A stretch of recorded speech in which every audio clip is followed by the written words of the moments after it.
Corona महामारी ने अब तक हजारों परिवारों को बेघर कर अनाथ बना दिया, जिसकी चपेट में नन्हे मुन्ने बच्चे हैं जिनके परवरिश का ना तो ठिकाना है और ना ही वह अब अच्छी शिक्षा ग्रहण कर पाएंगे। परिवार के मुखिया की हुई कोरोना से मौत के बाद अब बेसहारा व मृतक का परिवार पहाड़ जैसी जिंदगी को ढोने को मजबूर हो चला है। बूढ़े माता पिता और 2 बच्चों के साथ पत्नी के सारे सपने टूट चुके। माँ बाप इस आश में है कि इकलौते बेटे के जाने के बाद हमारी अर्थी को कंधा देने वाला ही नहीं रह गया। एमपी के उमरिया जिला मुख्यालय के नगरीय क्षेत्र में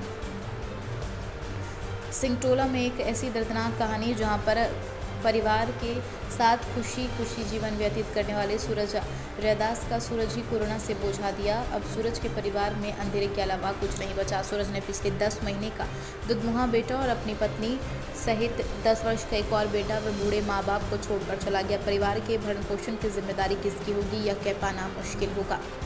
यह कहना गलत नहीं होगा, कोरोना आम जनता की मौत का कारण बना, जिससे हजारों गरीब और अमीरों की मौत हुई है।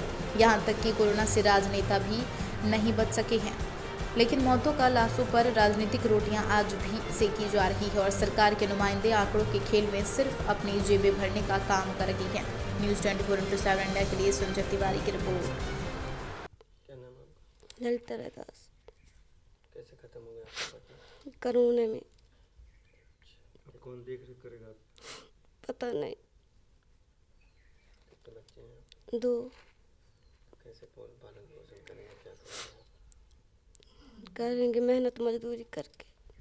क्या काम करते थे? तो फल का धंधा करते थे। अब कौन करता है? कोई नहीं।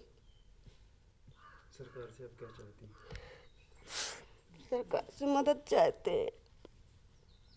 अभी तक कोई मदद मिली? कुछ नहीं।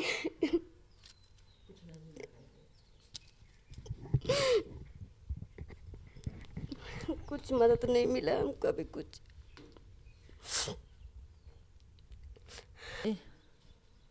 कैसे खत्म हुआ फिर? 2 दिन बुखार चढ़ी है। 1 मई के लेके भर्ती करें, 3 मई के वहाँ से ले आए, ठीक बुखार सब ठीक हो गया। इसके बाद वहाँ से फ़ोन आया अस्पताल से, कोरोना निकल आया है, उनको तैयार कर दो, कपड़ा लत्ता तैयार धर रख दो बैग में, तो ले जाएंगे, एम्बुलेंस आएगी। तो एम्बुलेंस आई तो हम मना करें कि ना जाएंगे वहाँ, ठीक है बुखार। ज़बरदस्ती ले गए वहाँ, फिर रात में इंजेक्शन लगा दें, बाटल लगा दें, बेचैनी हो गए, टट्टी पेशाब सब बंद हो गए, रुक गए, पागल हो गए। इसके बाद हम कहा कि भाई देखो इसको टट्टी पेशाब नहीं उतर रही, कुछ दाग के भगा देते रहे डॉक्टर के यहाँ, मैडम लोग वहाँ कुछ सुनते नहीं रहे। फिर इसके बाद हम कहा कटनी ले जाएंगे, माँ वहाँ ठीक हो जाए। जैसे ले गए कटनी, ले जाकर तैयारी बनाए तो 1 किलोमीटर बाद ख़त्म हो गए। तो उसका दाह संस्कार कौन किया? हम ही करे हैं, घर में किए हैं। सरकार से क्या चाहते हैं? हम मदद चाहते हैं, बाल बच्चे छोटे छोटे तो मदद चाहते हैं सरकार से। हम क्या करता था आपका बेटा? फल बेचते थे स्टेशन चौराहा में। अब कौन है आपका? कोई नहीं है वहाँ। अब लड़के बच्चे तो के छोटे छोटे हैं अभी, एक 10 साल का है, एक अभी 10 महीना के हैं। अब कोई नहीं आपको? कोई नहीं है। सरकारी आंकड़ा है वो 23/3/2020 से लेकर अभी तक का केवल 62 मौतों का आंकड़ा बताया जा रहा है, जबकि वास्तव में शहरी क्षेत्र में कम से कम 600 मौतें हुई हैं और 1500 मौतें ग्रामीण क्षेत्रों में हुई हैं। चूँकि मुख्यमंत्री ने घोषणा की है कि जो मृतक हैं उनके परिजनों को हम 1 लाख रुपये मुआवजा देंगे और जो आश्रित हैं उनको वयस्क होने तक 5000 रुपया महीना हम देंगे।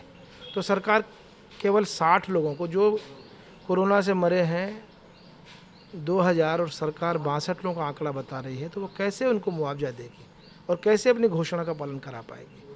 तो जब तक इसकी जांच नहीं होती, विस्तृत जांच नहीं होती, और हमारा आरोप है कि सरकार अपने मुआवजे को नहीं देने के लिए ये सारा षड्यंत्र रच रही है और उसके निर्देश पर आंकड़े नहीं दिखाए जा रहे हैं। पार्टी इस बात को लेकर के कहाँ तक जाएगी, क्या मुद्दे उठाएगी? पार्टी ने आज ही धरना प्रदर्शन किया, उसमें इस बात को उठाया और माननीय कमलनाथ जी ने बहुत पहले हमसे आंकड़े मांगे थे और हमने उनको 2 महीने के पहले के जो आंकड़े थे करीब 1800 मौतों के, वो हमने उनको उपलब्ध करा दिए हैं और वो अपने स्तर पर भी काम कर रहे हैं।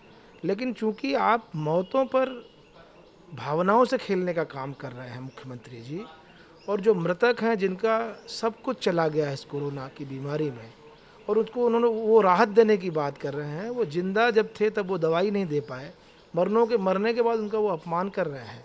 तो अपमान न करें, उनके प्रति सहानुभूति है अगर आपके दिल में जरा सी भी, तो उनको मुआवजा दें। और मुआवजा आपको 2000 लोगों को देना पड़ेगा जितने मरे हैं, नहीं तो हम लोग आंदोलन करेंगे, उनको न्याय दिलाने के लिए लड़ाई लड़ेंगे हम लोग। कांग्रेस